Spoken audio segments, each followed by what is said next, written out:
रतनपुर गांव की सुबह हमेशा भुवन की छेनी और हथौड़े की आवाज से होती थी।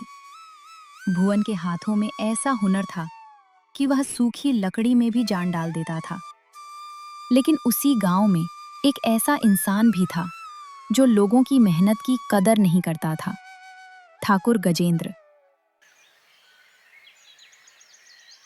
एक दिन ठाकुर भुवन की दुकान पर पहुंचता है। आइए ठाकुर साहब, आज इस गरीब की दुकान पर आपके कदम कैसे पड़े? मैंने सुना है तू लकड़ी का बहुत अच्छा काम करता है। मुझे अपनी नई हवेली के लिए शीशम की लकड़ी की एक ऐसी विशाल तिजोरी बनवानी है जिसे कोई चोर तो क्या, कोई हाथी भी ना तोड़ सके। जी ठाकुर साहब, बन जाएगी। लेकिन शीशम की लकड़ी और उस बड़ी तिजोरी की कारीगरी में 1 लाख रुपए का खर्च आएगा। पैसे की चिंता मत कर, तू बस तिजोरी ऐसी बना कि गांव वाले देखते रह जाएं। काम पूरा होने पर तुझे तेरी पूरी रकम मिल जाएगी। ठीक है ठाकुर साहब, मैं ये काम कर दूंगा। अब चलता हूं। जैसे ही तिजोरी तैयार हो जाए मुझे खबर कर देना।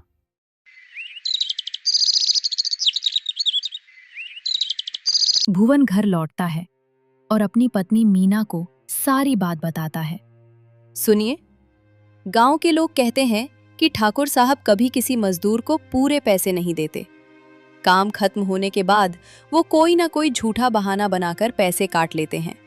हमें ये काम नहीं लेना चाहिए। मैं जानता हूं मीना, लेकिन अगर वो बेईमान है तो मैं भी एक सच्चा कारीगर हूं। मेरी लकड़ी सिर्फ डिजाइन नहीं, सबक भी सिखाना जानती है। ठीक है भुवन, बस कहीं हम किसी परेशानी में ना फंस जाएं। तुम फिक्र मत करो, मैं सब संभाल लूंगा।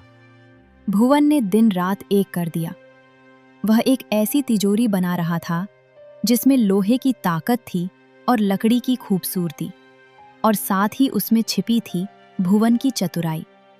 काम पूरा होने पर वह ठाकुर को हवेली पर बुलाता है। ठाकुर साहब, तिजोरी तैयार है। इसमें बाहर से कोई ताला नहीं है। इसके अंदर लकड़ी के खांचे हैं जो एक खास तरीके से हैंडल घुमाने पर ही खुलते हैं। ठीक ही है, लेकिन यह क्या? इसकी लकड़ी तो बहुत हल्की लग रही है और इसका दरवाजा भी थोड़ा टेढ़ा है। तूने मुझे घटिया लकड़ी लगाकर बेवकूफ बनाया है भुवन। ठाकुर साहब, ये उत्तम दर्जे की शीशम है। आप किसी भी कारीगर से चेक करवा लीजिए। मेरा 1 लाख रुपए का हिसाब कर दीजिए। 1 लाख रुपए इस कबाड़ के? ये ले 5,000 रुपए, बस इतने ही मिलेंगे। लेना है तो ले, वरना मेरी हवेली से बाहर निकल जा। मुझे अपनी मेहनत का पूरा पैसा चाहिए ठाकुर साहब, भीख नहीं। जब आपको मेरी कीमत समझ आ जाए तो मुझे बुला लीजिएगा। मैं इस भुवन को 1 पैसा भी नहीं दूंगा। तिजोरी तो मुझे मिल ही गई है। भुवन का चेहरा मायूसी से भरा था और वह चुपचाप घर की ओर बढ़ जाता है। घर पहुंचने पर मीना उसे देखती है। भुवन, तुम आ गए। क्या हुआ? तिजोरी का काम पूरा हो गया ना? कुछ बोलो भी, क्या हुआ वहां? ठाकुर पैसे देने से साफ मना कर रहा है। बोल रहा है कि तिजोरी घटिया सामग्री से बनी है। लेकिन भुवन, वो तिजोरी तो असली शीशम की लकड़ी से बनाई थी। अब हम क्या करेंगे? इतना नुकसान कैसे पूरा होगा? मीना, डरने की कोई जरूरत नहीं। अभी तो बस शुरुआत हुई है। उस ठाकुर को उसकी औकात याद दिलानी पड़ेगी और वो खुद चलकर मेरे पास आएगा। तुम बस देखती जाओ। उधर हवेली में ठाकुर अपनी सारी कीमती चीजें और जमीन के कागज उस तिजोरी में सुरक्षित रख देता है।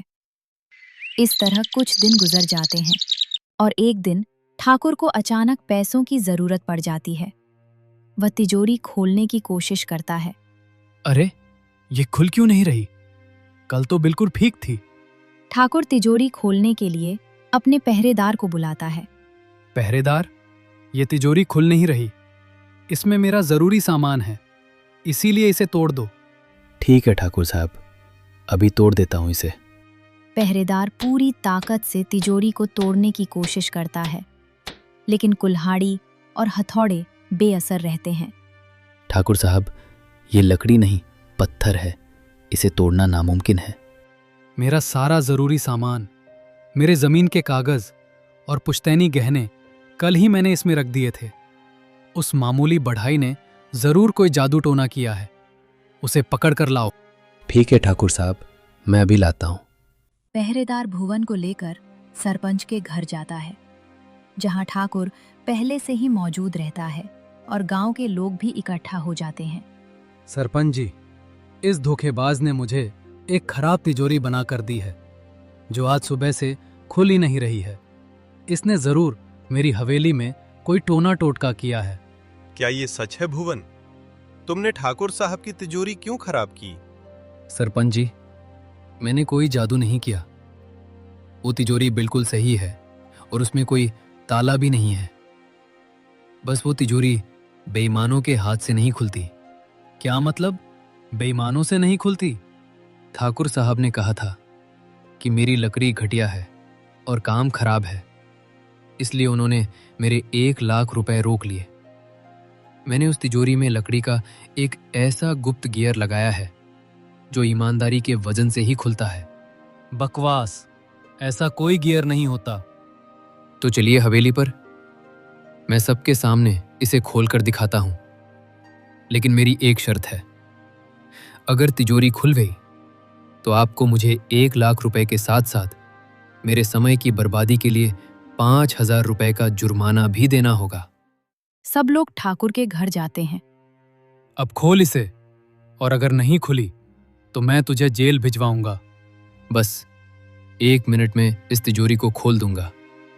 भुवन तिजोरी के पास जाता है और एक खास क्रम में उसके गुप्त हिस्सों को घुमाता है। तिजोरी का दरवाजा खट से खुल जाता है। लीजिए ठाकुर साहब, तिजोरी खुल गई। वाह भुवन, ये तो किसी चमत्कार से कम नहीं। तुमने ये कैसे किया? सरपंच जी, ये कोई चमत्कार नहीं, कारीगरी है। मैंने दरवाजे के अंदर लकड़ी के कुछ खास लॉक लगाए थे, जिन्हें सिर्फ तभी खोला जा सकता है जब आपको उसका सही क्रम पता हो। ठाकुर गजेंद्र, तुम्हारी बेईमानी अब सबके सामने है। अपनी शर्त के मुताबिक भुवन को 1,05,000 रुपए अभी इसी वक्त दो। सरपंच जी, भुवन, मुझे माफ कर दीजिए। मुझसे बहुत बड़ी गलती हो गई। अब मैं ऐसा कभी नहीं करूंगा और भुवन के पैसे कल ही लौटा दूंगा। अगले दिन ठाकुर भुवन को पैसे देकर घर लौट आता है, लेकिन उसके अंदर भुवन के लिए गुस्सा भरा होता है। वो हवेली में अकेले बड़बड़ाता है। भुवन ने सबके सामने मेरी इज्जत मिट्टी में मिला दी। पूरे गांव में मुझे बदनाम कर दिया। अब उसे मैं सबक जरूर सिखाऊंगा। ठाकुर साहब, अगर आप चाहें तो उस भुवन को ऐसा सबक सिखा सकते हैं कि वो जिंदगी भर याद रखे। मुनीम, घुमा फिराकर बात मत करो। जो कहना है साफ साफ कहो। ठाकुर साहब, गांव के आसपास का सारा जंगल आपकी ही जमीन में आता है। अगर आप उसे लकड़ी लेने से मना कर दें तो भुवन अपना काम कैसे करेगा? धीरे धीरे वो खुद ही बर्बाद हो जाएगा। वाह मुनीम, कमाल की चाल चली है तुमने। बिना हाथ उठाए दुश्मन को खत्म करने का तरीका। पहरेदार को कह दो कि अब कोई भी जंगल में लकड़ी न काट पाए। अगले दिन भुवन और गांव वाले जैसे ही लकड़ी काटने जंगल पहुंचते हैं, पहरेदार उन्हें कुल्हाड़ियों के साथ रोक लेता है। तुम लोग कहाँ जा रहे हो? हम लोग जंगल में लकड़ी काटने आए हैं। आज से यहाँ से लकड़ी ले जाना मना है, क्योंकि ये पूरा जंगल ठाकुर साहब की जमीन में आता है। लेकिन ऐसा कैसे हो सकता है? हमारा तो सारा गुजारा इसी पर चलता है। अगर लकड़ी नहीं मिली तो हमारा घर कैसे चलेगा? भुवन और ग्रामीण मायूस होकर घर लौट जाते हैं। घर पर मीना भुवन को खाली हाथ देखती है। भुवन, क्या हुआ? तुम तो लकड़ी लेने गए थे ना? खाली हाथ क्यों लौट आए? ठाकुर ने जंगल से लकड़ी काटना मना कर दिया है। मुझे लगता है वो अपने अपमान का बदला निकाल रहा है। तो अब काम कैसे चलेगा? मीना, घबराने की जरूरत नहीं। मैं हार मानने वालों में से नहीं हूं। कोई ना कोई काम जरूर कर लूंगा।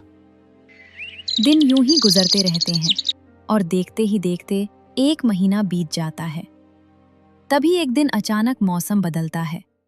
आसमान फट पड़ता है, तेज बारिश होती है और गांव का इकलौता पुल टूटकर नदी में बह जाता है। बाहर मूसलाधार बारिश हो रही थी और अंदर ठाकुर का बेटा तेज बुखार में तड़प रहा था। कुछ कीजिए, बच्चे का बुखार बढ़ता जा रहा है। राधा, घबराओ मत, मैं अभी कुछ करता हूँ। पहरेदार को भेजता हूँ, डॉक्टर को लेकर आएगा। पहरेदार, जल्दी जाओ, डॉक्टर को बुला कर लाओ। ठाकुर साहब, बाहर बारिश बहुत तेज़ है और अस्पताल जाने वाला पुल भी टूट चुका है। अब बाहर जाना मुमकिन नहीं है। अरे भगवान, अब क्या होगा? मेरा बेटा बुखार में तप रहा है। कुछ करो, पहरेदार, कुछ तो करो। पहरेदार, कुछ भी करो। ठाकुर साहब, मैं गांव जाकर सरपंच और बाकी लोगों से मदद मांगता हूँ। शायद कोई रास्ता निकल आए। हाँ, जल्दी जाओ, देर मत करो। मूसलाधार बारिश के बीच पहरेदार किसी तरह सरपंच के घर पहुंचता है, जहां भुवन पहले से ही मौजूद होता है। सरपंच जी, कुछ कीजिए। ठाकुर साहब के बेटे को तेज बुखार है, उसे तुरंत अस्पताल ले जाना है, लेकिन गांव का पुल टूट चुका है। हाँ, मैं और भुवन उसी के बारे में बात कर रहे थे कि उस पुल को कैसे ठीक किया जाए। तभी ठाकुर भी रोता हुआ वहां आ जाता है।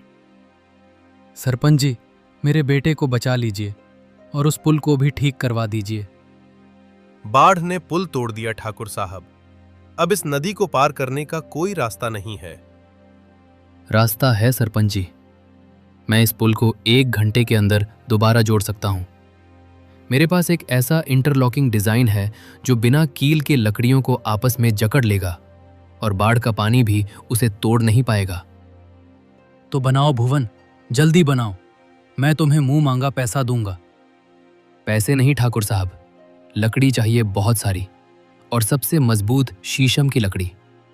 लेकिन आपने तो मुझ पर पाबंदी लगा रखी है और इतनी जल्दी जंगल से लकड़ी काटी भी नहीं जा सकती। लकड़ी मिलेगी भुवन। मेरी वह विशाल शीशम की तिजोरी और मेरी हवेली के सारे शीशम के दरवाजे तोड़ दो। मुझे अपनी दौलत और घमंड से ज्यादा अपने बेटे की जान प्यारी है। पहरेदार, जल्दी जाओ और सब कुछ तोड़कर यहाँ ले आओ। पहरेदार भागकर हवेली जाता है और बहुत सारी मजबूत लकड़ियां लाकर नदी के किनारे रख देता है। बारिश और तेज बहती नदी के बीच भुवन हिम्मत जुटाकर पुल बनाने में लग जाता है। वो बिना कील के लकड़ियों को आपस में फंसाता चला जाता है। कड़ी मेहनत के बाद कुछ ही देर में मजबूत पुल बनकर तैयार हो जाता है। भुवन, तुम्हारा बहुत बहुत धन्यवाद। तुमने इतनी जल्दी पुल तैयार कर दिया। ठाकुर साहब, धन्यवाद बाद में दीजिएगा। अभी सबसे जरूरी आपके बेटे की जान है। उसे तुरंत अस्पताल ले जाइए। ठाकुर तुरंत अपने बेटे को गोद में लेकर अस्पताल के लिए निकल जाता है। समय पर इलाज मिलने से ठाकुर का बेटा धीरे धीरे ठीक होने लगता है। कुछ दिनों बाद ठाकुर गांव वालों को इकट्ठा करता है और भुवन के पास आता है। भुवन, मुझे माफ कर दो। मैंने अपने लालच और अहंकार में आकर बहुत बड़ी गलती की। मैंने गांव वालों को जंगल से लकड़ी लेने से रोका और उसी वजह से तुम लोगों को इतनी परेशानी झेलनी पड़ी। गलती मान लेना ही इंसान की सबसे बड़ी अच्छाई होती है ठाकुर साहब। आज से गांव का हर आदमी जंगल से जरूरत भर लकड़ी ले सकता है।